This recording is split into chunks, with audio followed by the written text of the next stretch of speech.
The coronavirus pandemic has well and truly got our attention right now, and one word that keeps popping up is unprecedented, meaning that it's uncharted territory to all concerned, which is true.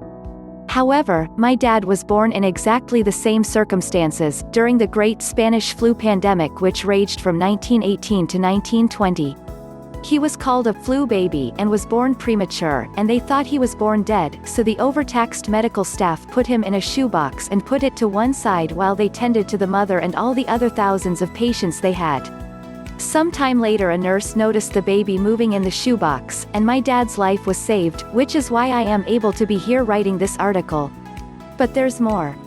In that flu pandemic, people were told to stay at home, just like today. They were told to stay away from other people, like today. There were worldwide lockdowns, where no one was allowed to go out into the streets, and some were shot for doing so. Meetings, work, churches, synagogues, mosques, sports, all were closed down. Those were the days before antibiotics had been discovered, and many of the health aids we have today were unavailable, so over 50 million people died worldwide, mostly from secondary causes which could have been treated by modern medicine.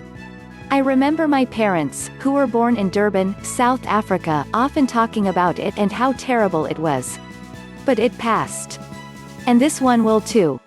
But it is imperative that we stay away from each other, and stay at home, and wash our hands and faces and practice very strict hygiene. Cities in the 1918 pandemic that did this for 6 weeks or more were the ones that fared the best, and had very few deaths. This is the key: if the virus can't spread, it dies within days. It can only live by finding a new host. Deny it that option, and it will die. In 1920, once the virus had died out, the world continued. It was rough for a while economically, but people managed. So don't lose hope, the sun will come out again. Times are hard now, but they won't last forever, and if we do it right and play our part, being responsible and thinking of others, it will shorten the time that we all have to suffer. Learning from the 1918 pandemic, it is obvious that we must be in no hurry to come out of lockdown. Some cities did that when the infection rate dropped, and they had a resurgence of cases, so we must stay in lockdown until this enemy is dead. So enjoy the spring, it is a sign of the hope that is budding, that this tragic worldwide scourge will soon be but a memory, and we will once again picnic in the sunshine with our family and friends, and enjoy our world.